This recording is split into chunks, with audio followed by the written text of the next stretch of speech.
If the internet works on this thing. All right, we're live. We did it. Woohoo!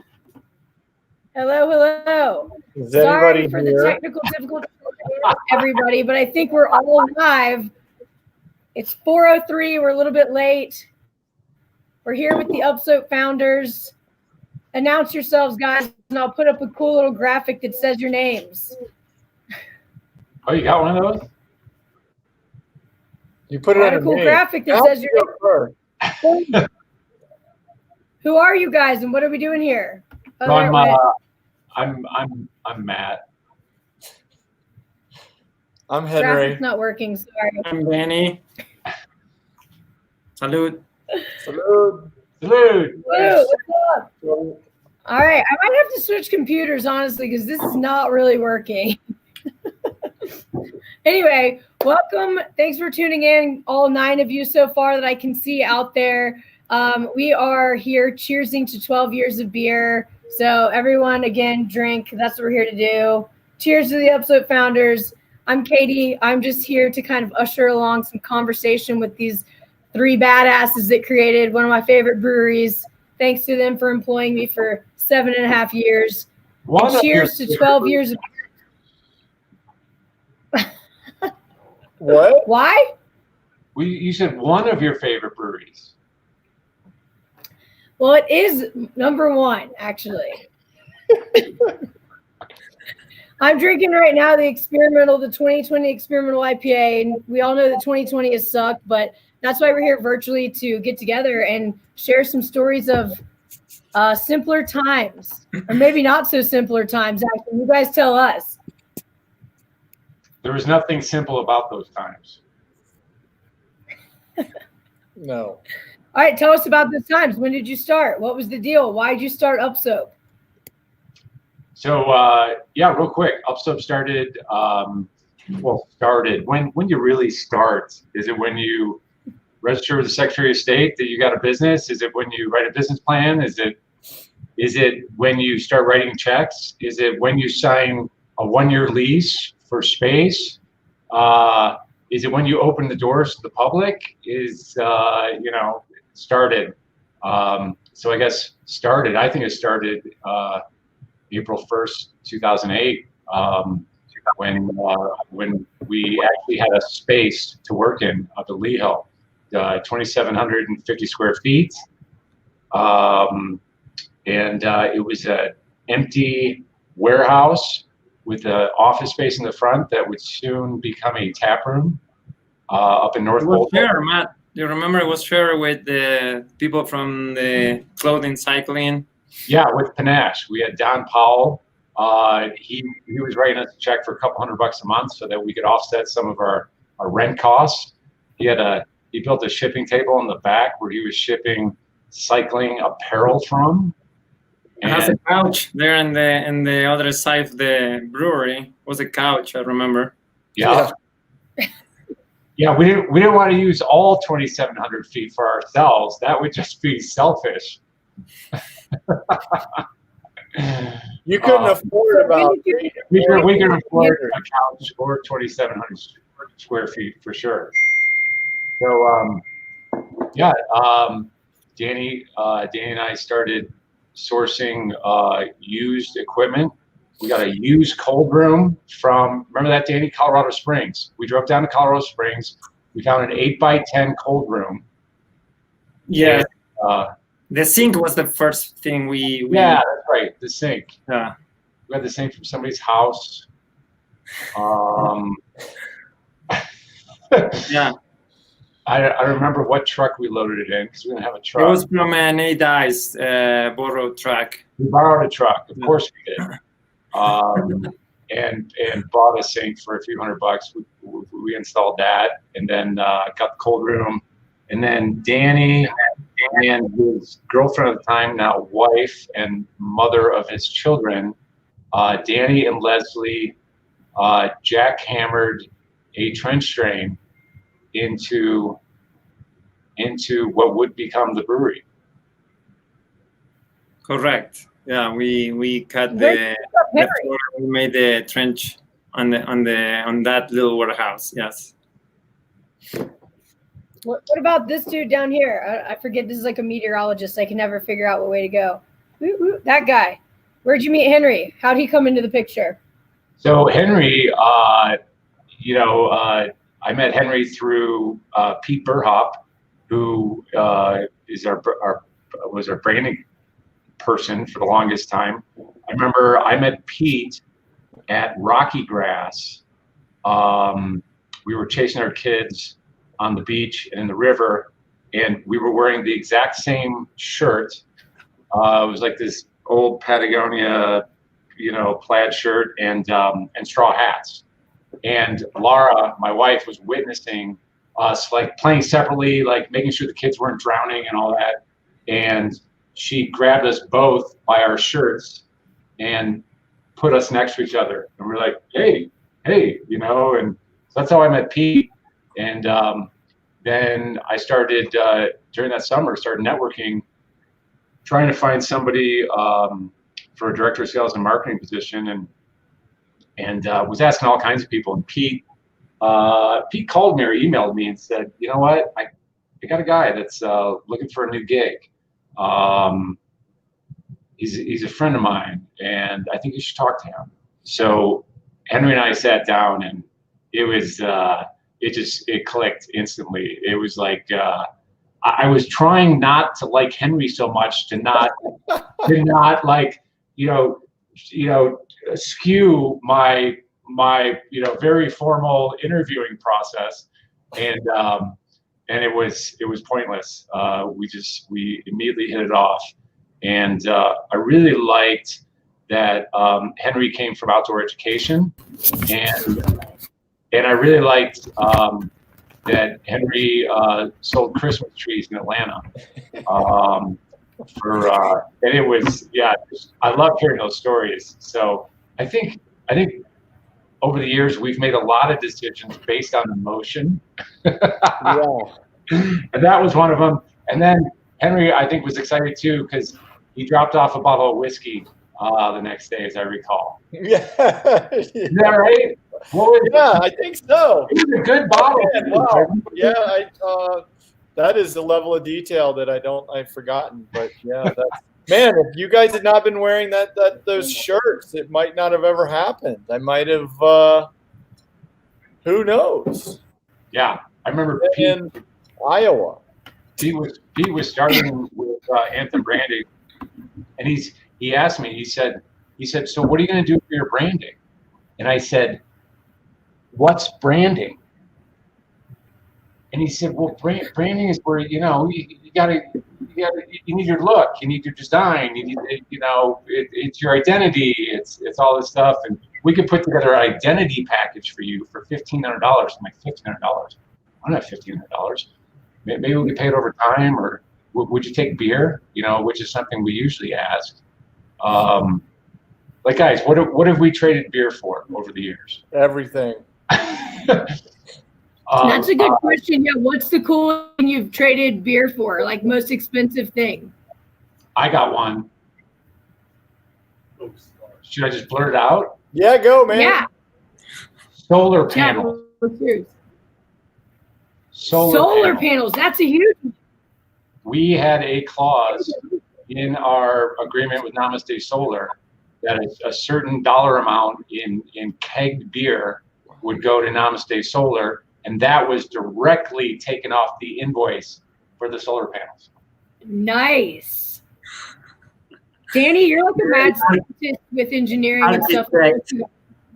We paid an architect when we moved to the new location a big chunk, and I don't think she ever will use that amount, but we pay a big part of her income on beer as well. Nice. Henry and I have traded for like ad space. That always works, or like VIP passes to the Upslope Get Down and stuff like that. It's like currency. How about those? I got 3 nights at Red Rocks with Widespread Panic at VIP. That might be the best one. I didn't have so much to do with the company, but it certainly benefited me. I paid for ski tickets. I paid for ski race fees. I don't know. Like a lot, and then all those marketing things. Like just think about, oh, you do $100 and 2 cases of beer. Bueno, it's like done.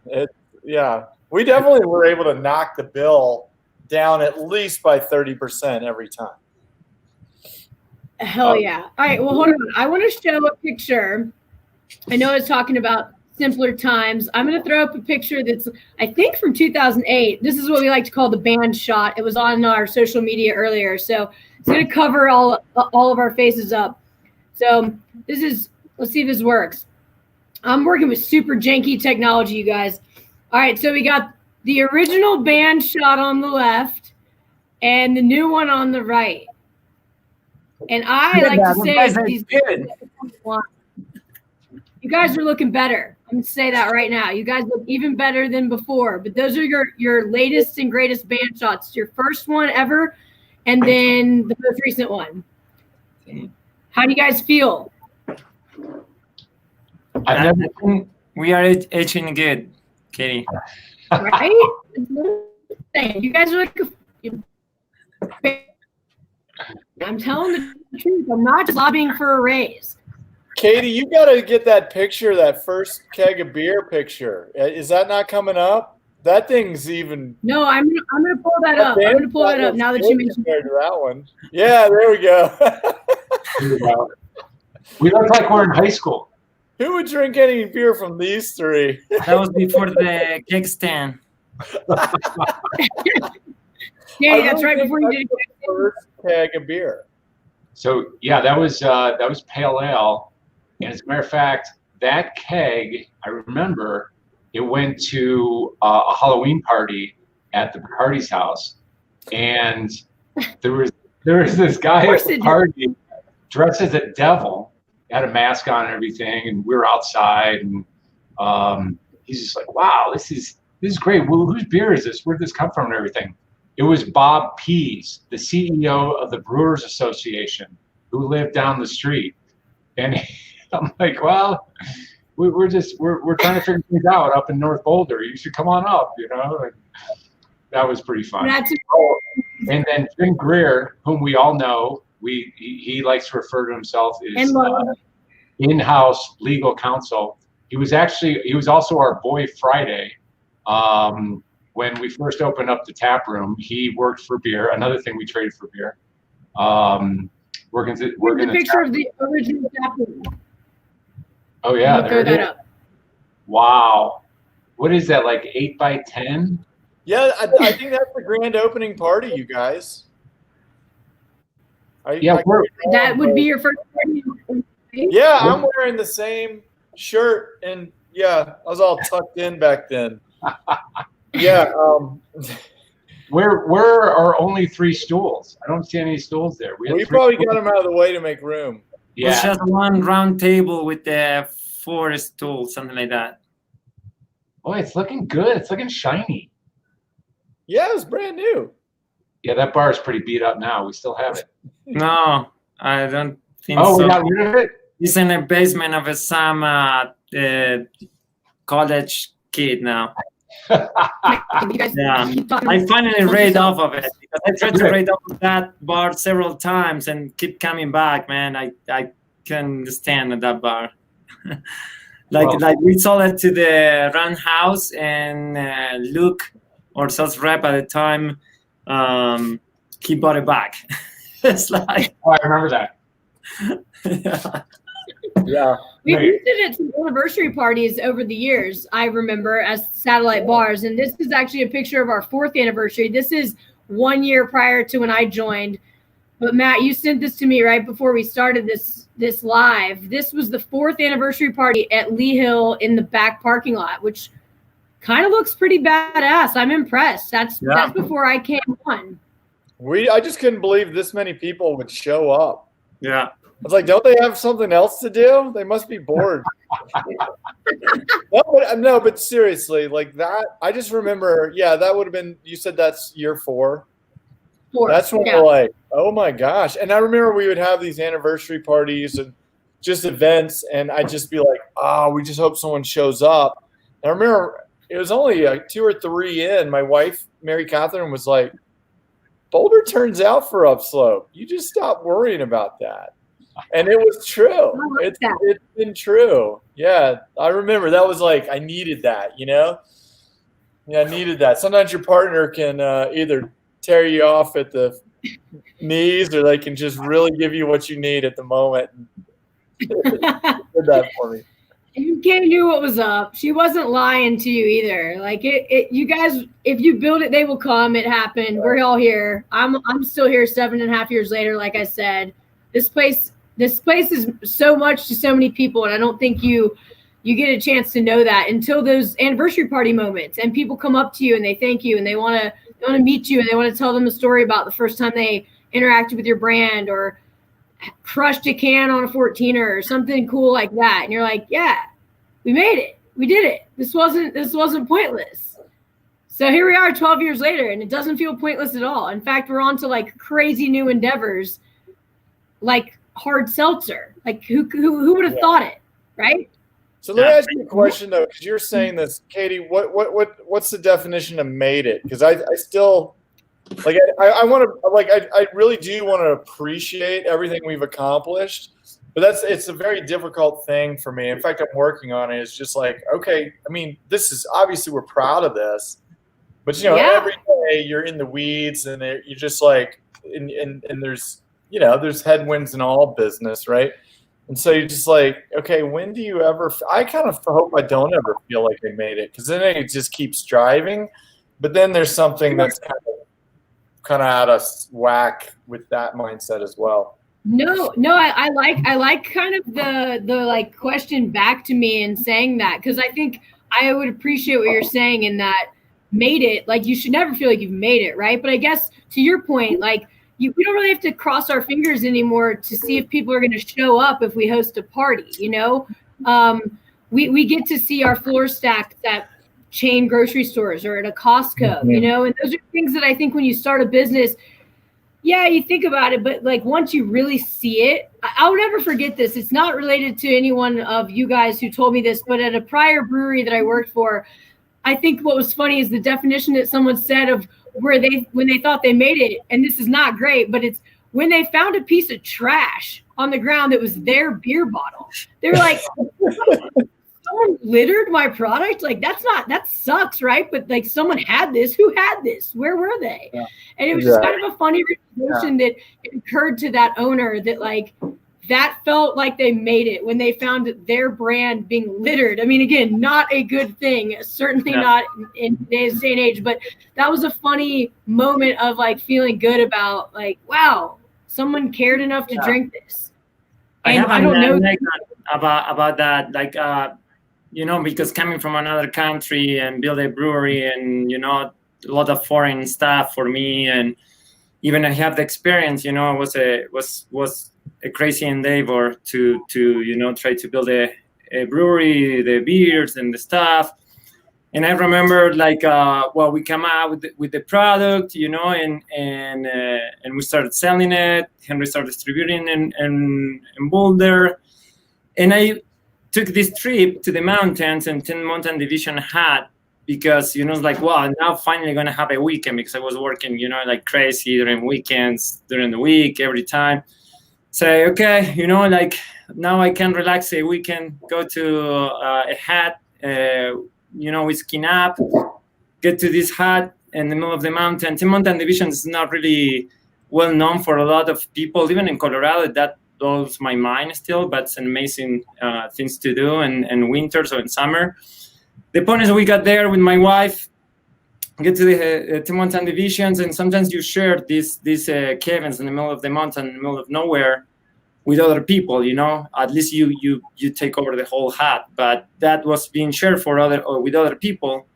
And we were in the dinner time, and these guys pulled an Upslope beer that we should package probably last week, and it's like we was like, oh shit, like that, we brewed that thing. I'm the brewer in this brewery, and it was amazing to me. That to me was like, okay, we made it. I made it. Like I feel that thing, because it's like that was the whole goal. open a brewery, Yeah. start doing the beer, and a customer in the middle of drinking nowhere in the mountain in Colorado, with the goal of being oriented to outdoor people, and that stuff, because there were not too many breweries putting beer in cans, craft beer in cans, at least at the time. Maybe 3 in Colorado, 2. So breweries. So and that to me was like kind of a realization times, like we made it, And that was not someone in your trip. That was a someone else. Yeah, the other group. Yeah. That's awesome. Yeah. And And we have honestly, a picture with that. I still get excited when I'm like on the stairs at Red Rocks and I see, everyone's having to ditch their cans before they finally get to check in and get in. And when I see Upslope cans on top of the trash can or people in line in the lots drinking this stuff, I'm just like, yeah, that's what this is all about. So I can only imagine how you guys feel when like this is your baby, this is your thing. So to see it, what year was that, Danny? To see it on a hut, like that's super that was awesome. the first year we opened, 2008, Matt. Was still, yeah. So it was weeks after we opened, this guy bought just there from the liquor store that Henry distributed there. Yeah, Henry probably took it in on the one hand truck that Upslope owned. Yeah. Henry did that. And then gave that same guy an extra beer to buy 6. Yeah. That was always funny going into accounts back then because they were like, yeah, new beer, we're pretty good with a lot of the beers we have, but there hadn't been a new Boulder brewery, and what was it? It was like 16 years. It'd been a long time. And they're like, we'll give you a shot, but you better be here on Friday and Saturday to come sell it for me. And I was like, okay. So, like, and then you guys grill hot dogs. Like all these, we used to think, oh my gosh, there's so much beer on the shelf, and now you're like, man, that was nothing. And so you'll be like, hey, there's a new good one right here. And, it's just getting liquid to lips. That's just how it works. Yeah, that. Hold on, You're talking about that, Henry, when we produced the first batch of Pale Ale, and it was a lot of beer. I mean, it was 90 cases of beer. and then Henry, okay, Henry, good luck, man. Go try to open some accounts. He came back in no time. He was just like, okay, wow. I sold all the beer. I need more beer. And we're like, well, we gave you 90 cases. What'd you do with it all? He's like, I sold it. That's what I'm supposed to do with it. And so we're like, oh, okay, I think we got some more beer coming out on Tuesday. So you have more beer then, You go out, and it was like 24 to 48 hours. I need more beer. And we're like, well, we just gave you some beer. And it was constant. Henry's entire sales plan was very, very simple, and he was very, very good at it. Empty cold room. If he saw beer in the cold room, he'd get all worked up. He's like, I don't get man, it'd be a bad day. Yeah, if I went home on a Friday and there was still a lot of beer in the cold room, I would just flog myself for being just total crap at my job. So yeah, and that's why I'm just trying to keep ahead right now. And it's just like, all right, where can we find it? Because it's a lot easier. It's a lot easier to sell beer when you don't have any than when it's piled up in the back. Yeah. So Chad's over my shoulder, and Chad's been here, like 12 years, 11 years? About the same amount of time as this company's been around, 11 and a half. He said, how big was that cold room? It was tiny, right? It was 8 by 10. Yeah. Yeah, that was the first one. I mean, and I had these guys fooled. They thought that would be hard to sell 90 cases in a couple days. And you're Yeah, like, I have a neck that it's real heavy here in Boulder. It's not a problem. I didn't tell them that. Yeah. That's amazing. Good. What is this? This is a picture of you. I hope it'll come up. This is a picture of Danny and Henry, and Matt, I think, is on the forklift. No, Matt's walking behind the forklift. Yeah, because you shouldn't have been on one. That's Matt in the forklift. Nobody We have a whole technique how to take fermenters out of the container. We have a whole technique there. That was pretty sketchy. I think that was the first time I ever drove a forklift. Yeah, but it was your job. Nobody was going to take it on. Like, if I had dropped that tank, you wouldn't have kept me. Yeah, it needed to be me. I think you're right. Because Do we still have that? I'm going to screw that up. Does that still exist up at Lee Hill, Matt? That exact tank? You bet. Oh, yeah. Yeah, those are 30 barrel tank. Yeah. Yeah. No, those But yeah, are Those are the 7s. Those are the 7s. those are the 7s. Yeah, that was good. Well, There's maybe Danny with a lot more hair. there's a few 7s still there in the hill. No, yeah. Yeah. I mean, I don't think we've sold a 7. Yeah, we sold a few of them. We have 4 before or 5. And now we have. I didn't approve that. Like So, 3 so or when the container showed up with those tanks in it, you know, we don't have a dock at Lee Hill. Okay, so if you can imagine this, so there's the tanks in the truck. We've got to get them out of the truck and get them vertical.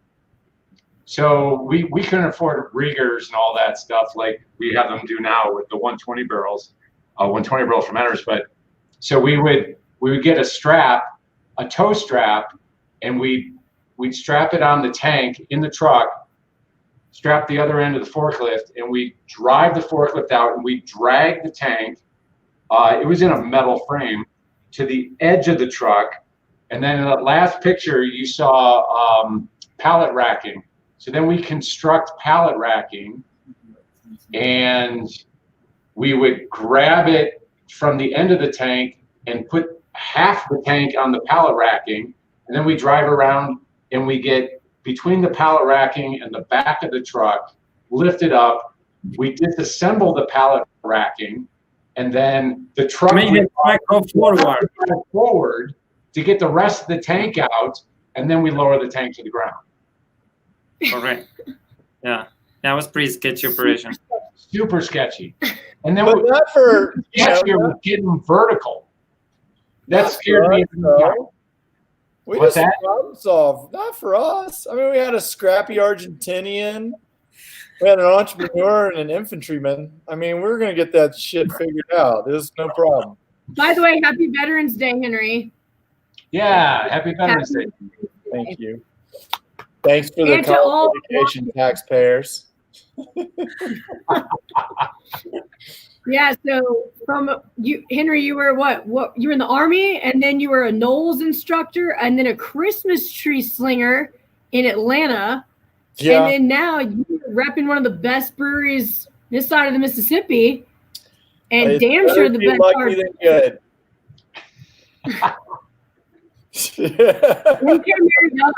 MK married up, man. You're crushing it.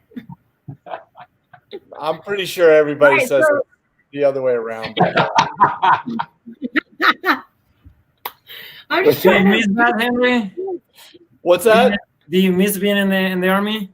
No. No. It was Hell great. no.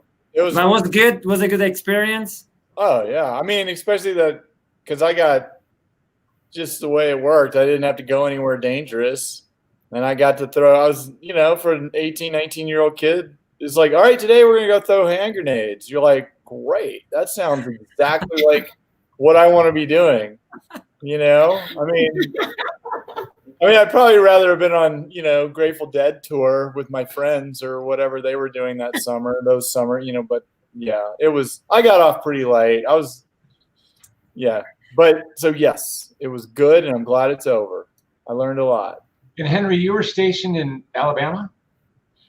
Fort McClellan, Alabama, I went to basic training. And that was 2 days after I graduated from high school, and man, that place was hot. And I was a 125-pound, soaking wet. And by the time I left, I was pretty fit and way more confident. I mean, yeah. And then Fort Benning, Georgia, for infantry school and a bunch of other schools. And then, yeah, here and there, all over. But nothing like some of these guys have seen that are Oh, look at this. I have to put a shout out real quick, guys. Hold on. I gotta put this up. Love you, Henry. So let's pour one out. I'm already out of my drink because it was really, really good. Let's pour one out for the wives of the guys behind the Upslope brand for just a second. Honestly, I'm just being informed by Chad, who's watching this live with everyone else, that they're all teachers. All of the wives are teachers. And I just have to say that if not for the ladies behind this brand, I don't know what would be here today. So I have to give it up for that too. And I don't have anything to pour out right now, but yes to the wives. Hell yes. Yeah. Hell yeah. I have to say it.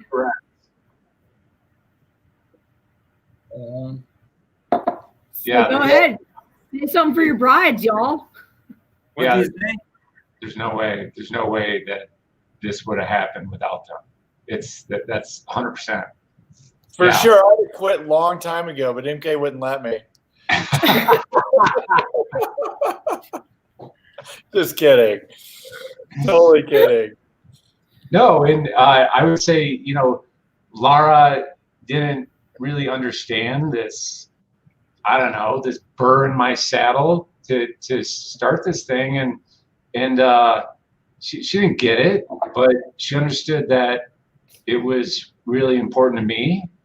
So she supported me through that. And I don't know why she would have done that and risked so much. All of our wives risked so much and gave up so much so that this could happen. 100%. I think there's a saying out there that's like, behind every great man is a greater woman. And, that's what's going on right now. You guys rock, but your wives are your rocks, and we thank them. And they're all really cool also. So thank you for that. I'm totally agree with that. I couldn't have done what I did without my wife. So, yeah. Very cool. Thanks for the moment. That feels good for me. And those ladies know who they are, and they kick ass. And if anyone's been to one of our anniversary parties, they probably know one of your wives as well, because they're all out there like crushing it, wrangling kids at the same time as they're just trying to like get their rocks off like everybody else and have fun. So that leads me to my next question, which I think is really fun. This comes from a viewer, and we all know and love him. Ramon. What's up? What's up, S.A.? Hey, hash chilies are still the best chilies. Right? They are. All the way. So what's the best anniversary party, y'all? Like, can you remember it? I think if you can remember it, maybe it's not the best one. I don't know. What's your favorite anniversary party that we've had? Okay, I got one. And it's tough to compare them because they've been very, very different. There was one, I mean, anybody can have an anniversary party in July. So where's the challenge in that? So we like to have our get down May 5th. Could be snowing. The back parking lot could be a small lake. It could be. Okay, has been. And then same with the anniversary party in November. So, it would have been on Saturday. And I've been thinking about that a lot lately. And so there was one, I think it was 3 years ago, where it was like 45 and it started raining. Do you remember this one, Katie? And the band kept playing. 4 years ago? Yeah, 3-4 years ago. And the band kept it was playing. 3 years ago. Yeah. And everybody went into the brewery. So we opened up the brewery to everybody at the anniversary party, and people wander in, in the cellar and around the canning line and the brew house and everything. And I remember going in there, and everybody had jammed themselves in there. And it was like, because of the rain and the body heat, the brewery felt like Costa Rica, It was, I'm like, this is awesome. Yeah, we keep it strappy at those anniversary parties. Like, it's like I think that was 3 years ago, actually. And yeah, the weather kind of sucks in November sometimes, and same with May. Actually, I think we like to challenge ourselves because it's always a roll of the dice on what the weather's going to do. And I think my favorite, though, honestly, not that I'm the one anyone wants to hear from, but it was my very first year, and it was the 5 years of beer party. So I came on, I was super new, and I remember talking to Chad and a couple of folks and being like, so what do you guys normally do for an anniversary party? They're like, we kind of plan it like the week of, and like people show up and we have a couple of satellite bars. And I'm like, wait, I don't know if that's going to work with me. Like, I'm trying to make this thing big and super legit. And I remember we had like a really cool merch display on the canning line at the 5 years of beer party. And we sold so much merch, and it was so fun and cool. And we had a big party in the parking lot, and it really was probably exactly what you guys would have done without me, but it was fun because it was my first one, and I had such a good time planning that and being a part of it. And like now we have the Upslope Get Down, and we know how to party. Nah, Katie, that's not something we're bad at. You leveled us all up. I mean, you're like, yeah. No, we'll have merchandise display. Now, granted, you were getting a commission on that, so that was, but that's how it needed to be. And we're going to do this, and we're going to plan it, and it's going to have structure. And I used to run 420 fast, and I know what the hell I'm doing. And so it was like, yeah, all right, it all got better. Yeah, it wasn't. So thank you. It was super fun, and I'm not okay with 2020 like everyone else on this call and in the world. I need people. I want to party. I want to be with concerts and doing all the things that we want to do. But if this is the next best thing, I'm still having a really great evening right now, and I'm hoping I'm getting a new beer here in a minute because that's what we're here for. Like let's party. Hey, let me show you something here. I think it's a Snowmelt base with it's a cocktail of a Snowmelt. Oh yeah, so Danny, let's bring that up. Hold on, Danny. I'm gonna put you like put that in the screen, Danny. I'm giving you a solo layout, I think. Yeah. So talk about it. What is it? It's like a base Snowmelt, and it's a drink that Mark on the tap room he does. So maybe you can explain better about what there is in this cocktail than me, but that's really good. Yeah, so that's our Snowmelt Cocktail. We debuted that actually yesterday because we're doing 12 days of celebration. So yesterday, I hope that's what's going to be brought to me here in a minute because it's so delicious. And I saw Matt was drinking one too. So this is a cocktail that's kind of inspired by like a Caribbean rum punch. If you've ever been lucky enough to go to the British Virgin Islands and go to Joost Van Dyke and visit Soggy Dollar Bar, this is really reminiscent of a rum punch and a painkiller. And there's a bit of fresh nutmeg kind of crushed across the ice. And this is made with the uncut Snowmelt. So it's like 11.5% ABV. That is the alcohol. And all sorts of botanicals and lemon and whatever else. Matt, I don't know if you have the description in front of you to read, but yeah, it packs a 11% alcohol. I didn't know that was uncatted. I know they use the base, but I didn't know it was diluted or that's the pure. So like, yeah, around 10, 11. Oh my gosh. Yeah, 11. I need to be careful with this because it doesn't feel like that. Pomegranate, fresh lemon juice, nutmeg. I remember when, so Mark has a history of mixology, and we provide, this base, this uncut base of spiked snowmelt, unflavored, uncut. And he just went to town, and I'm like, how's it coming? He's just like, oh, I'm still tweaking it a little bit. I'm going to get it right. And then one day he brought it to me. It's just, I think it's phenomenal. It's super delicious. Like I said, I absolutely hope that that's what's on its way up the stairs for me. I can't be certain that that's what I'll receive, but I will get one when this is done as a celebration to you guys for creating an awesome brewery that's been in business for 12 years. But that's what I think is so cool. Could you run a growler over after this is over? Because I'd like to try it. I don't know if I'm going to be in a condition to drive, Henry, so I'm going to have to figure that out. But so let's talk about Snowmelt for a second. I would love to talk about Snowmelt because I think that was something that was hard for everybody in craft beer at all, right? Because everyone's kind of on that train, and particularly for me, I didn't really ever see myself marketing a spiked snowmelt, whatever a spiked snowmelt was. I didn't drink seltzers to begin with, let alone hard seltzers. So I was not really so sure I wanted to jump on that train. And Henry was like, no, this is where it's headed. This is what people want. This is what we're doing. And then Danny's a mad scientist and reverse engineered stuff. And every day I got to have like this big of a sample of a soda stream and vodka reverse engineered something or other from Danny. And so I think I'm here because you guys keep me appropriately buzzed throughout the week. And I think I'm just being tricked. But ultimately, I'm really happy to still be here. And I just want to hear what you guys thought about, like, what the hell are we doing with the spiked snowmelt? What are we doing with Craftheart Seltzer other than crushing the game? I'm just like, can you believe we're here?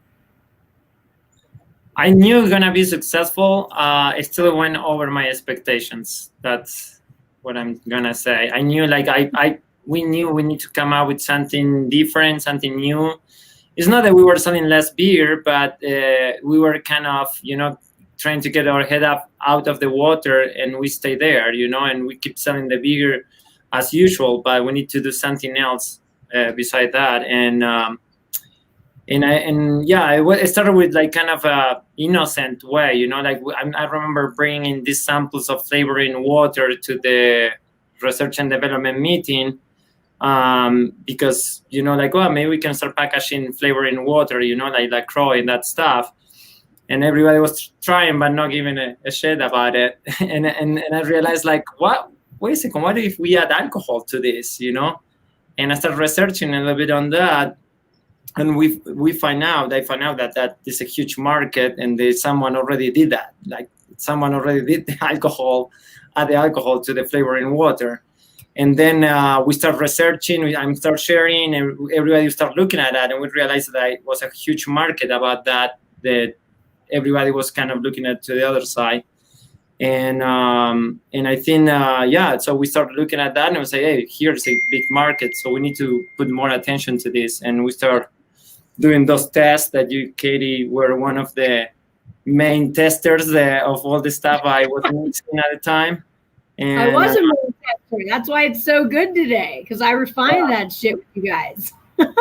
And we keep that innovation and like, was aligned with what we do in the sense like, hey, this is a low calorie product, is a good for also people who is active in the outside world, is a good match for that. And we decided to go with it, and the addition also and the collaboration with the Scratch was a big thing there too, and also everything aligned, someone from the outdoor, someone who has developed these awesome hydration products, and collaborate with them, and put those things together makes totally sense for us. And that's the rest is history, I would say. I remember, Henry periodically beating us over the head with the concept of producing a hard seltzer. Like, okay, Henry, yeah, that's probably a good idea. All right, let's do that. Matt was like, go away, go sell more beer. Like, that's why we're in this, is to make beer. Go. I was like, I'm trying. But you can make my job easier. The beer's amazing, but what if? Right. Henry's just a man of innovation, dude. That's what's going on. Henry was looking for the next best thing. And thank God for that, because Chad's taking so long to get me a beverage because I think we're pretty busy downstairs in the tap room. So I'm going to go to the mini fridge where I think there is some spiked snowmelt. So I'm going to excuse myself and get a drink. But back to the beer. Matt, so I'm sorry. Yeah. What were you going to say? No, all good. And it was just like, all right, what would that look like, Henry? And what direction would we go? And I was. I don't know how to make it. I was proud that we did it our way. It was like not not everybody who climbs a 14er, enjoys craft beer. Not everybody can handle gluten.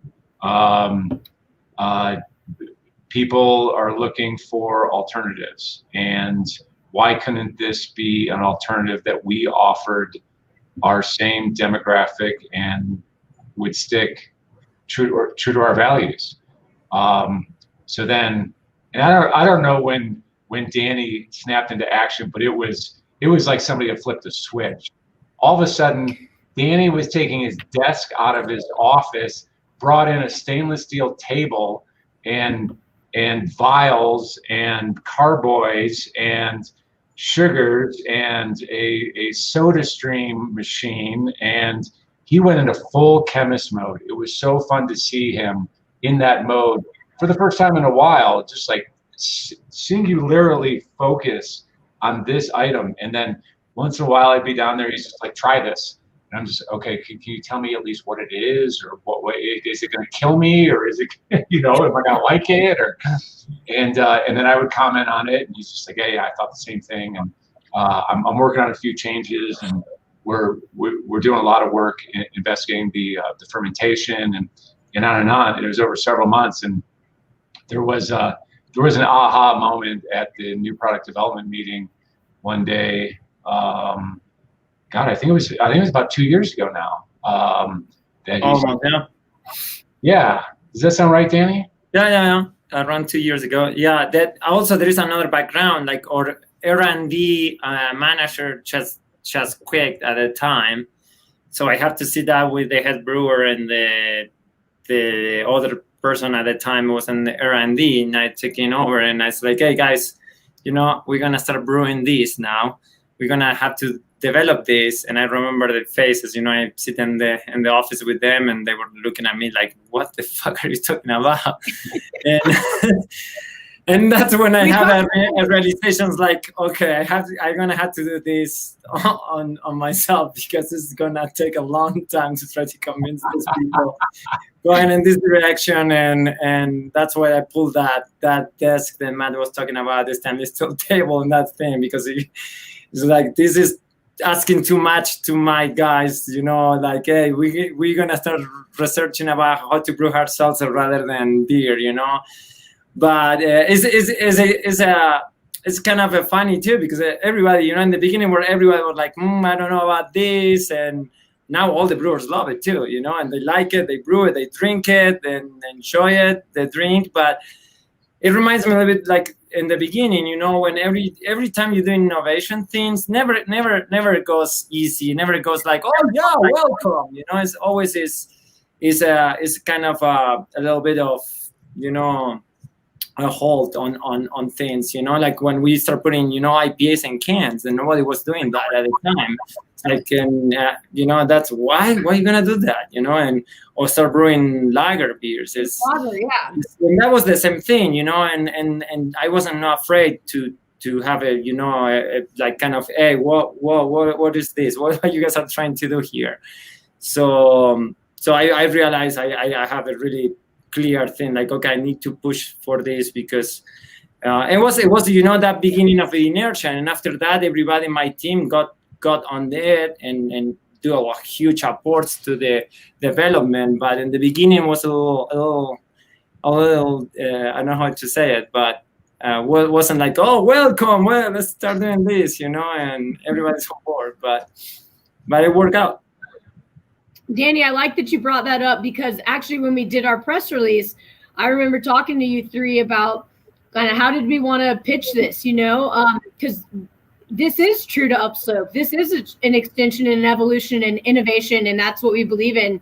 And so I think I quoted you, Danny, actually, in saying that this wasn't a far cry from what had been done in the earlier years. One of the second or third IPAs in a can, or a craft lager, which now doesn't sound so radical, but at the time, I think Matt had claimed that people were almost sending what would be considered hate mail of like, cool, congratulations, you're a craft brewer who's made Bud Light 2.0 or whatever, and now we've seen the landscape change. So I think that that's something that I've taken away every year is that innovation is always at the forefront. Experimentation is Never always is welcome important. in the beginning. Innovation never is welcome in the beginning, you know? It's like you need to push for it. Yeah. So I'm glad to see, and I'm glad I've turned to leaf, because I myself was like, hold on, what are we doing? I didn't want to just be a copycat brand. I wanted it to feel organic, and it did. The minute that we all got into the same room and really talked about it, it was true to our nature to make the next best thing, because we're here for the fans, right? We're here because we love our craft and we like what we do, but ultimately it's for the fans. It's for anybody who's an Upslope fan. And so to Matt's point about people who couldn't enjoy gluten, which happened all the time in our tap room, we didn't have an offering that we made, at least. And so now here we are crushing the game on a whole new level with something that Matt and Danny and Henry, y'all could have never conjured up 12 years ago. You would have never written this down in a business, which is what's cool about adapting and pivoting. And Lord knows COVID has given everyone an opportunity to adapt and pivot all day long. I'm tired of pivoting, maybe. Yeah, I do love that Danny did not attempt to reverse engineer something.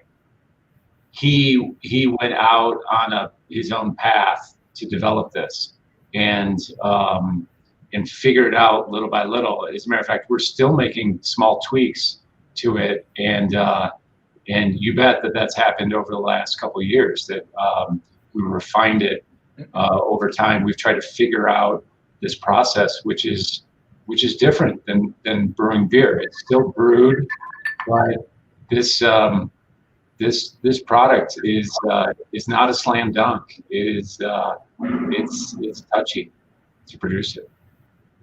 Well, and I let's point out, because we do have brewery in our name, and Spike Snowmelt's done a lot for us in terms of just it's such a quality product, and Danny knocked it out of the park in the development, and his team's just been unbelievable.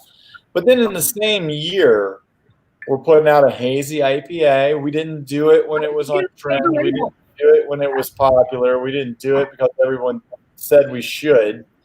We decided, in fact, we were kind of that make IPAs clear again. We're like, we really like the IPAs that we've got going. Nice. And then we'll put out a hazy when we're ready, if we think it's a thing. And here we are. Yep. And Catch out of the bag. Yeah, so what is it, the 11th of November? So we got 19 more days, and then that bad boy is on the shelves. And we took our time to develop that beer too, and get it right, and like we really want. So we didn't rush it up when this was like, everybody was like in the train of a hazy IPAs. Like we took our time and we do it when we really thought we want to do it, Yeah, we got a couple other beer opportunities that are coming out in 2021. We've got, more Snowmelt opportunities that are coming out in 2021. It's evolve or die, right? I mean, that's just sort of the way nature is. So I feel like you can do a little of both. You don't have to just, give up being a craft brewery of craft beer to also, benefit the people who work for us and just the community and our giving and everything else that we do. I mean, we would do nobody any good if we went out of business, right? So it's just kind of fun being unapologetic about a successful thing that was really another big risk, right? People even. You remember in the beginning, it's like, oh, we should put our brand on it. It's like, of course, like, why not? That's what we are, like. Katie, you got to look at my shirt. Like, can you look at these dudes? Is that the only shirt you owned at that time, Henry? That's all, man. I just thought I was going into business. I wasn't in nonprofit education. Yeah, you look older, Henry, in that picture. Button up. We got to Photoshop that picture. You're the only one who look older in that picture. What's that? You're the one who look older in that picture. You look younger now. Thanks. That's what I'm saying. I'm saying you guys are like Benjamin Buttoning on my ass right now. Like, honestly, it's crazy. I think it's probably happiness plays into that too, right? You know, it's just, oh my gosh. I mean, you go back to that picture, that kid on the right, and maybe all three didn't have a pot to piss in.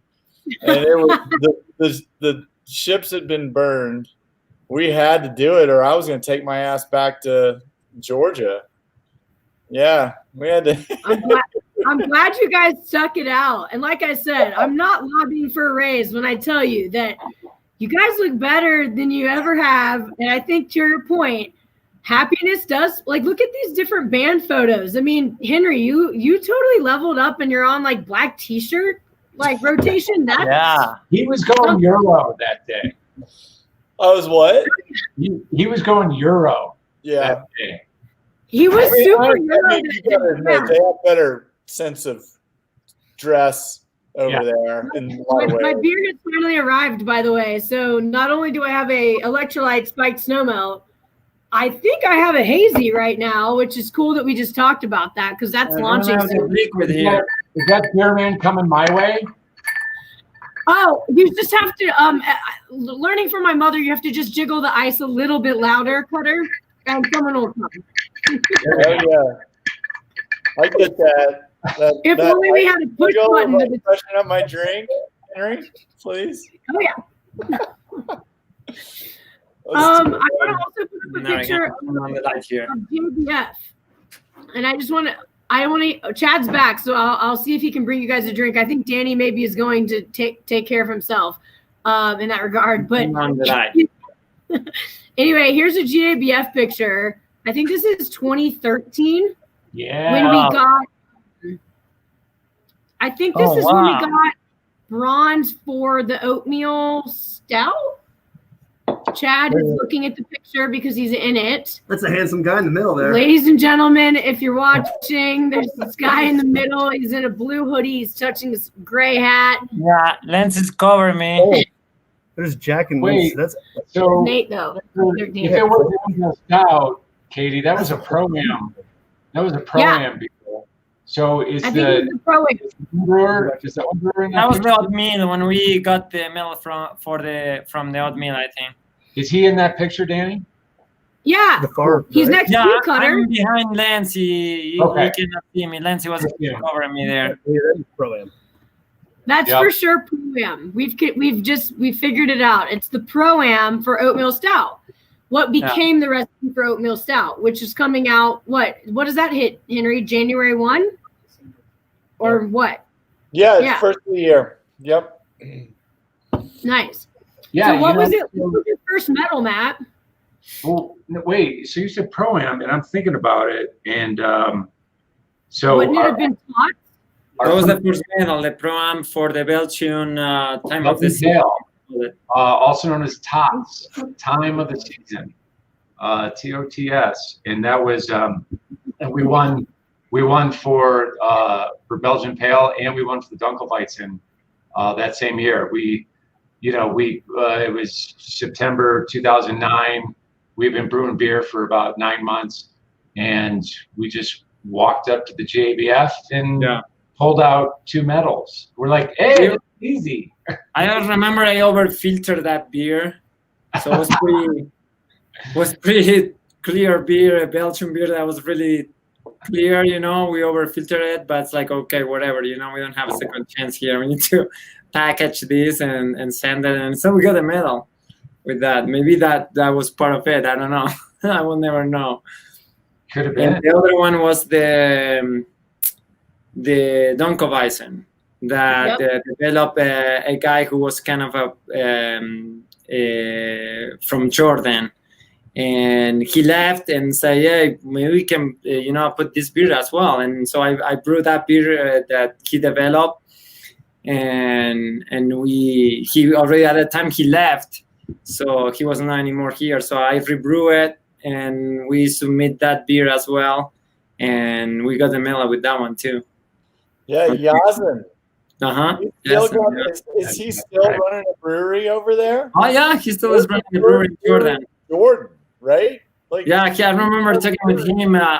That we were talking 12 years ago. And it's like, when he realized that I opened a brewery in the southernmost city in the world, he's like, "What? You open a brewery in Patagonia by yourself?" And blah blah blah. It's like, dude, that just inspires me. Like, I'm gonna go back to Jordan. I'm gonna open a brewery. It's like, wait, that's a Muslim country.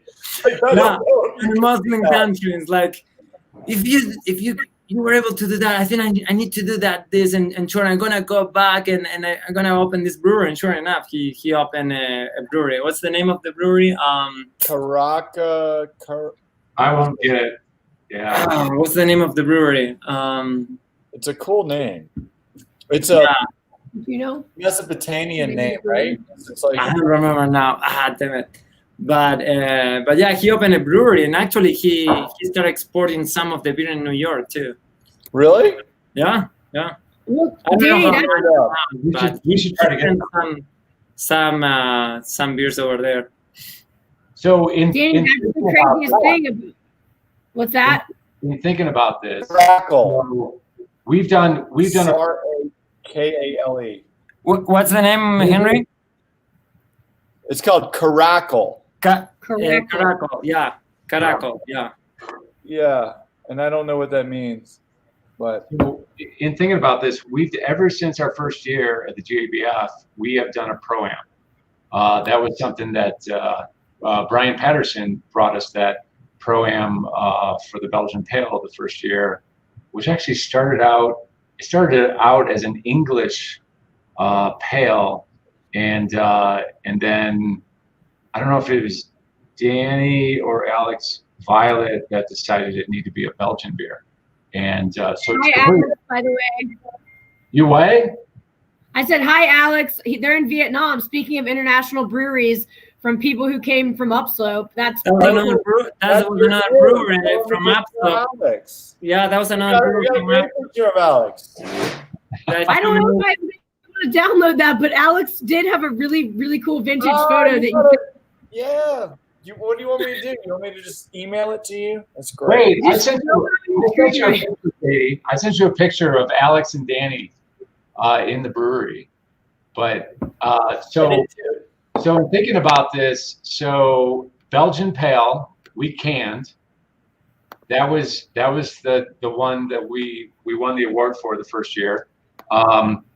Oatmeal Stout, Pro-Am beer, canned beer. Citra Pale Ale, Pro-Am beer, in a can now. Am I missing? No. I was thinking about in a collaboration. Was it what I was thinking about? Blood Orange. The Thai IPA and the Blood Orange Saison. Thai IPA was with Euclid Hall down in Denver. Blood Orange Saison was with Hops and Pie in the Highlands. Yeah, that's so. Anyone listening, if you have a good idea for a beer, come and brew it with us, because it might make its way into a can, is what Matt is explaining. Yeah, that's how it can happen. Was Belgian Pale Ale y'all's first limited release? I know it was a huge success when I first started in 2013. But wasn't that the very first one that had the limited release snipe across the logo? Like, or was it the Foreign Stout? That was Danny's. Foreign Stout. The Foreign Stout. Yeah, it's true. Yeah, the Foreign Stout was the first limited release. That was a good beer at the time. That was a great beer. That's right. Well, while we're talking about beers in GABF, I'm just kind of curious, like, what do y'all have a favorite beer that you've ever brewed, or like just an awesome beer memory or something, like, because I think the first time you ever retired a beer, I was here for that. Like, that had not happened until post 2013, and then it was kind of time to change things up, and that must be a strange feeling when you've that's been your, especially when we moved Pale Ale to Citra Pale Ale, which in the comments, my good God, everyone's talking about bringing the OG Pale Ale back, and I don't know if we're going to do that ever, but it's interesting. Like, how does that feel? Henry's over here ripping. This is a good time to bring this up. Are we talking about this one? In a time like this, is a spruce tip I'm drinking, which nice work, Danny and team. What a good beer. But it's in a brown ale can. That was Alex Meyer picking up a spruce tip in the mountain, Yeah. So brown ale. I mean that I guess this was our highest awarded beer that you no longer can get in a can, right? Yeah. Is that what you're talking? You can no longer get in a can. You were talking about, Kate. Just in general, like what's it been like that you have so many beers in cans that you've had to retire beers? I just remember being here and being around you guys and having that discussion of like, things are changing, taste buds are changing, people want different things, and having to take away your number one pale ale and kind of trade up for a brighter hop profile and the Citra thing. You know, it's just interesting. Like, I'm curious, what are y'all's favorite recipes or beers or to me, that's easy. That's the easy answer for me. To me, if you ask me the best or the one recipe I'm more proud of is the craft lager. Like at the time was a huge innovation in the craft beer industry in US, but to me it wasn't that much because I knew it from Argentina. You know, people were not really, all the people were not into really hoppy beer. So Quilmes, is that the name of the favorite Argentinian beer? Quilmes? Again, what do you say? How do you say it? It's Quilmes. Like Q-U-I-L. How do you say it? Quilmes. Yeah.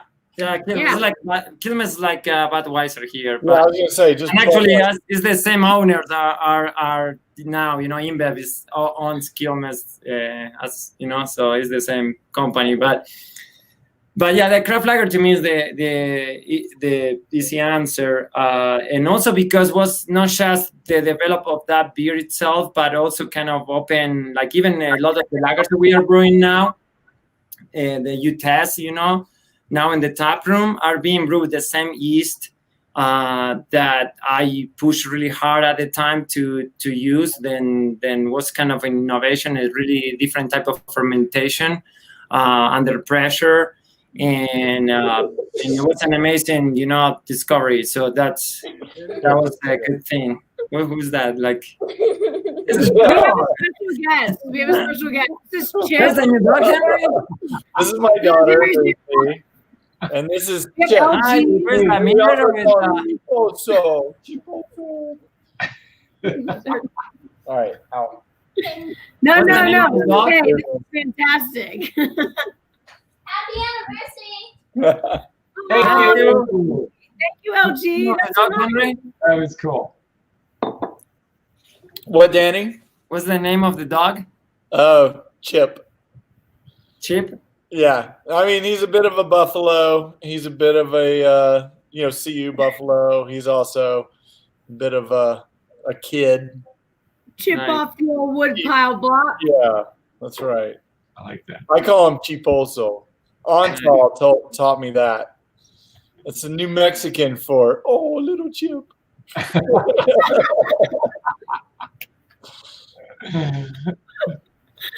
Oh my God, that was cute. Sorry, Danny. The dog, puppies win always. My bad, man. I didn't plan that. Yeah, no, that what I say is like that was an easy answer for me. That's the craft lager, not just because that beer that we developed is one of our best seller, but also we open a different way to ferment lagers. And in fact, a lot of the lagers that we are brewing today are using the same technique. So that to me is innovation and it's a good thing, you know, like so. And I don't even want to ask Henry that question because like I can't, like anything that got retired for a reason. So Henry's not like, there's no love lost. He ain't looking back is the point. Henry's one. I mean, I really do have a love for craft beer. I know I get a little bit of a reputation of someone who's like his favorite beer is what's selling the most. And it's not that heartless. But it is, I mean, we've got to go, and be taken seriously with buyers who are looking at sales data. So if they're seeing something going down and they're like, hey, what are you going to do about it? And we're like, all right, we're going to do X, Y, and Z about it. But if that's not a long-term change, and if the trends are going to continue going that direction, if I were a buyer, I'd be like, hey, look, that's a revenue spot. That is a spot that I can make more money on if I make a better decision on my buying. I'm loyal to you, and traditionally this is done well. You know, do you want to keep it or not? And for us to keep it means we got to pivot sometimes. Or maybe we got something in the stable that can run super well already, and we don't need to make a new beer. But, you know, I mean, back to, you know, it's tough. I mean, there's, Matt, how many breweries are we up to in the United States? There's 8,500 or whatever. Yeah, north. You know, you got to stand out. So, and that's why I just feel like the killer of the brown ale. I mean, and by the way, we're wrapping the extra cans for the spruce tip if you haven't checked, because there's a can shortage in this country. So, you know, and thanks for the PSA, because we have not heard that yet. I had a call with two wholesalers, one in Jackson Hole and one in Flagstaff, Arizona, and both in a matter of minutes they're just like, can't believe you killed the brown ale. You know, and but one it's of like, them, you gotta buy it. What? I know, but that's the thing. It's like, you gotta buy it. Like, that's the thing. Everyone's like, come on, why'd you kill the brown ale? And it's like, what, the sales, we love the craft of it. You know, it's such a delicious beer, but you gotta buy it. So, well, I mean, even right now, I wish this had brown ale in it. I love this beer. I would drink it in a heartbeat. So, but I'm like, at the same time, you got to have, there is the business side of this, and, you know, if something's slowing down, you got to replace it, and hopefully you replace it with something that can, you know, I mean, we had some amazing, great Belgian beers. Let's talk about, like, you know, Thai IPA. It was like, how futuristic was that beer? What all did you put in that? It was like, we were eating lunch over at Cal Thai with a buyer from where was it? It was one of the bars down in Denver. Anyway, Euclid Hall. Yeah. And Euclid Hall, and we're eating literally like some Thai curry thing, and all of a sudden had this inspiration. I mean, there was not a brewer in sight, mind you. So maybe it was flawed from the beginning. But it was like, and then we run back and talk to Danny and Alex Violet, and was like, what do you think of this? And I remember you guys just picked up and started jamming on what could go in terms of the spices and the this and that to make this Thai Belgian IPA work. And it was great, you know. I mean, it sold for a long time, but it's also a very demonstrative flavor, and you know, it's just, I mean, people. And back then, it was like, okay, we've had that 2 seasons. What's next? And we're like, Blood Orange Saison. How about that? Sold a crap load of Blood Orange Saison. Guess what? That timed out too. Some of those things have a shelf life. Unfortunately, 120 days most of the time. And, you know, you got to like move on to the next. So it's been, I feel I do have to be that guy sometimes at the new product development or in the company meetings. It's just like, this beer was great when it was great, and now it's making me look bad. And it's not making me look bad, it's making the revenues look bad. So, you know, you're like... Well, and I just want to say, Henry, I think that it's important for you to bring that to the table because, you know, we get emotional about these beers that we can, and, you know, there is a practical component to it. And the beauty of you know, putting that on the table is it forces us to continue to innovate. So guess what happens when you're like, you know what, this is a great beer. It's had its time. It's time to move on. It forces us to take something that we've been innovating and bring it to the forefront. Well, what about this? You know, what would the people say? Well, I don't know. Let's put it in a keg and put it in the tap rooms and see how it does. See what the response is. Sometimes we'll even take like questionnaires and we'll put for new beers and we'll put them out in the tap room and be like, tell us what you think of this beer. Do you love it? You hate it? What would you change? So I think, it's really important. It's adapt or die. And we have this beautiful thing with Lee Hill, our original brewery, that allows us to continue to innovate. We give full reins to Alex Meyer and Sam Scrooby and our brewing team to be just like, once in a while I get the checks and be like, wow, that's a really expensive malt, but all right, go ahead. And this crazy fruit, what is this for? And but it's like, go guys, go run and bring us some things that we've never heard of before. Bring us some things that you are free to produce and wrap the right side of your brains around to produce something that we haven't thought of. And that's where these beers have come from. And it's a beautiful thing. I feel fortunate we have that. And still we are brewing in a small amount those beers, like, we can still brew the brown, and that thing it's just not gonna go to the massive distribution that now we have, but still you can get in our tap rooms a lot of these beers that we discontinue in cans. I remember being on a phone call with, and Katie, you'll remember his name, from Telluride Brewing. I was on this, I don't know what the call was. It was a Brewers Association thing or something. And he threw out, I don't know, there's 10 people on a video call like this. He's just like, hey guys, thanks for discontinuing your brown ale. Oh yeah, for sure. What was it? For sure. It was probably fish. Yeah, it was fish. Yeah. That's who it was. And he's just like, thanks for doing that. Yeah, we were head-to-head all the time in the JBF. We were winning a medal from our brown, and they were winning the medal next year, and we win the medal next year. So we were like head-to-head with that thing, and all the brown that you can get in Colorado was from us or from them. So yeah, I can see that. Yeah, You guys are beer. I'm putting this up right now, though. I think this is a bit of a troll from our own camp. Are you ever going to bring back the Imperial IPA? I hope Are we no. ever gonna bring back- I hope no, because it's a really painful beer to brew. It's such a pain, that beer to brew. Why?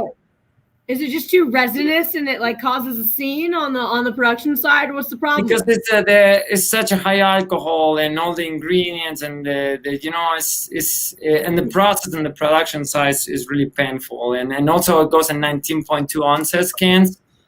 That is not the best packaging for us. No, I have to say, I started, and I think Imperial IPA was already its own beast. And I was not familiar, really, with a 19.2 ounce can, the Royal Pint, if you will, in 2013. I dealt in bottles. That's where I'd come from. So I really didn't know what I was up for. And then I'm seeing 19.2, and it's like a 10% beer. And I'm like, damn. I mean, it's crazy. But you drink a can of that, and you are done for the day. But yeah, again, it's a great beer. It's just blackout juice. Yeah, it was insane. Like, how are you going to put a 10% resinous hot bomb like that? I'm going to be honest. I thought it was delicious. I'm going to put it back up for anyone who doesn't know what I'm talking about. Cobb, you are a troll. We love you, though. Are you ever going to bring back the Imperial IPA? The answer probably is no. Certainly not in a 19.2 ounce. I don't know. Which one? We can get in kegs in the top room, probably, but not in the 19.2s. That's why. Yeah, we should try again. Why is your biggest beer in 19.2? Like, can someone answer that? Henry, were you up to some tricks with that? For what? Why did your biggest beer get it into 19.2? It was amazing, but it was hysterical that went into 19.2. I think it's funny. There's that got the nickname, especially the 19.2 can, as the Quaalude. And I had friends, and they were like dads, and they had stressful jobs, and they were like, I go to the liquor store on Friday. I buy wine or whatever my wife wants. I buy 2 19.2s. Two. And I drink one on the way home and I put that in the recycling bin before I come inside. And then I'm like, hey, honey, I got this beer. No, so I think I'm allowed to say this. Pieced out on all family stress. I think about the 1902 Imperials, and someone actually said this. Like, I had this unique thought, and someone said this to Jack up at Eldora one day. He was doing a hand sell or something, and the dude's like, your Imperial IPA, it's like boobs. One's not enough, and three's too many. And it's so freaking true that, like, I feel permitted to say that because I had that thought, and it's just too much. Three's too many. Yeah. It's Cobb. I'm just gonna tell you, Ryan, that the world's probably a better place without that beer in a 19. It was a dangerous package for sure. Yeah. I want to throw in a caveat that we have a new Imperial IPA coming to the tap rooms, I believe, in the next month. Yeah.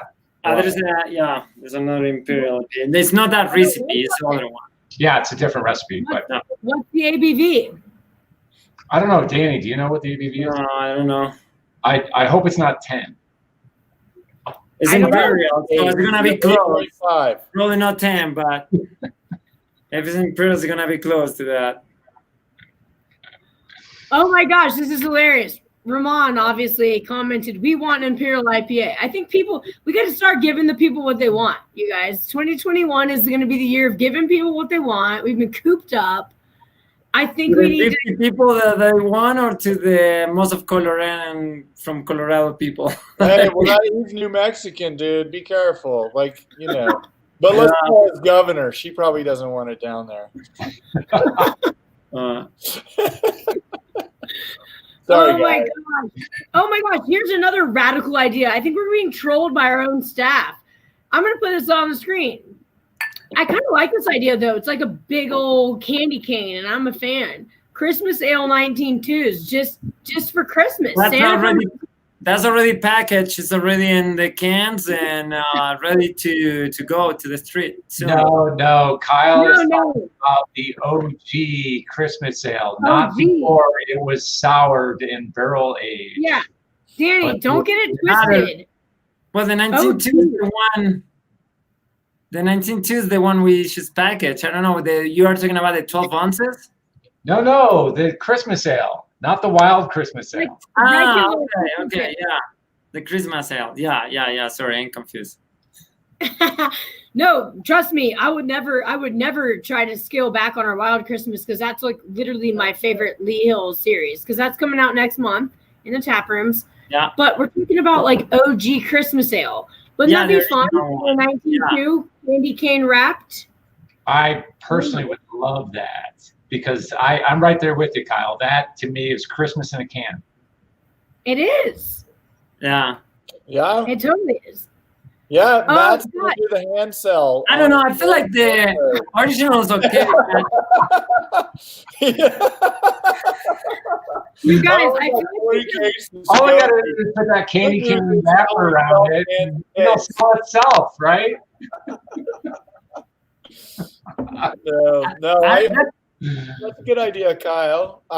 He threw that out on a call earlier this week, maybe on Monday. Honestly, I heard that. That sounded like a good call. The original is okay, but when you think about Christmas ale being months and a fooder, or with being sour and all the blend that goes through, I think that's when we start like giving like that step up to that style. The original was fine, but I think needed a little bit of a twist to get, like now everybody's waiting for those sour Christmas ale, or the Grinch. We used to call it the Grinch. Yeah. Anytime we would sour the Christmas ale, we called it the Grinch. I don't know how many people was like, now after you try, a more complex beer, go back to the original that, you can brew in a month or less. So the other one is something really so special, you know, that's been there aging for so long, and the blending and get it there, you know, it's something people's waiting for sure. And just that beer just disappeared, you know, and like if we will be capable to brew more, probably we're gonna solve everything that beer. But yeah, it's a really special beer. All right. Well, we're at like an hour and 25 minutes, which is a bit longer than I expected, but I'm having a great time. I've not been overserved, but I've been served appropriately. Folks. So, Katie, I got to read you this. This is a text from my dad who was listening in. He goes, "I loved it. You were great. Katie is a hoot. How about back to the tucked in look?" I'm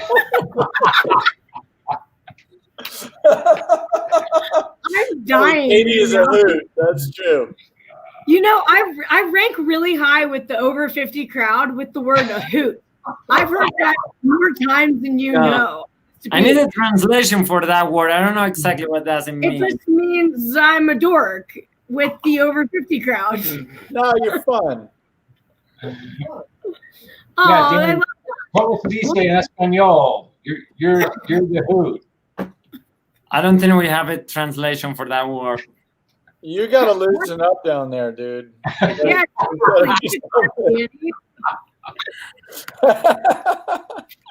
Oh my gosh. No, let's cheers to your dad, because Henry, this has been a hoot for me. And the last 7.5 years has been a goddamn hoot. I'm going to tell you right now, I love you guys more than life.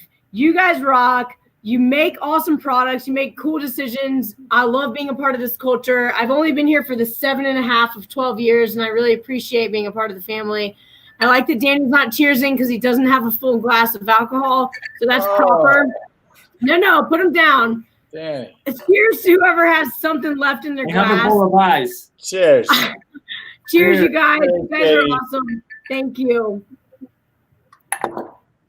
Thanks for making us look better, Katie. Unless there's parting thoughts, let me know if you want to say something. And otherwise, I think this thing is it. I think this goose is cooked. Yeah. Thanks for putting us together and do a little bit of celebration, even if it's at the distance. No, I'm so glad we recognize this. We could have just plowed right on through with our busy schedules and just been like, there's no party, and then missed any kind of recognition of that. And Katie, I just want to thank you for saying, nope, we're going to take some time this week, and we have 12 days to celebrate. There's all kinds of great things going on. Just go to our Facebook page or our website if you want to learn about it.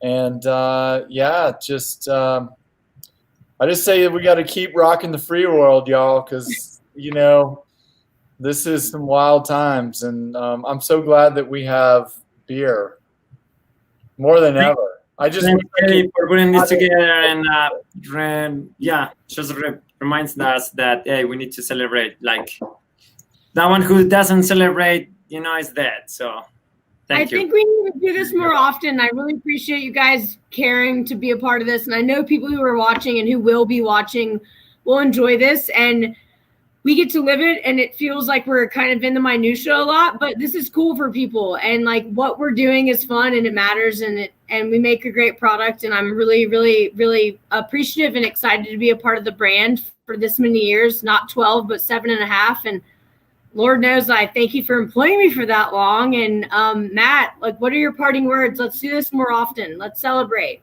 Celebrate, we will. Because life is short.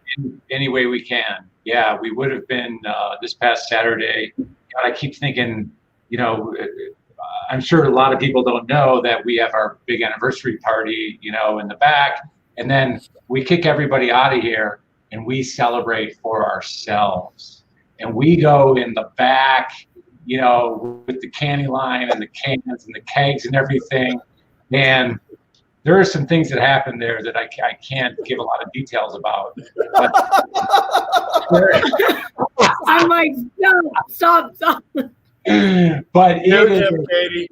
it's an amazing There celebration. are people that haven't seen ever before too. I don't know where they came from, but It's an amazing celebration for us, for putting a marker in the ground that says, hey, 12 years, not bad. Yeah. It's not an easy feat to be in business and to be in business successfully and having fans like we do. And we wouldn't be here without the people who are here, right? And one of your wives is asking, where's the Smirnoff Ice to ice O'Neill's asses right now? Because that would be true to our nature. And I do not have one. And so I'm sorry. That's I wish not I did. my wife. Couldn't be my wife. It's definitely your wife. And it says, Chad, you need to come up. That is called out. So if anyone has an ice in the building, you are being asked. By the way, if it happens off screen, it happens off screen. I'm going to go it's ice. prohibited in the handbook now, so be careful with that. Anyway, we'll do it legally, and we appreciate everyone for tuning in and for being fans for 12 years. And cheers to 12 more years, right, guys? And we're going to sign off. Cheers. I have one more. Cheers. I don't want to hang up. Oh, this is so sad. I gotta go back to dinner and dishes. Cheers to 12 years. We love you guys. Thanks for tuning in, and you guys are awesome. Bye. Thank you, everybody. Everybody working in this company. Bye-bye.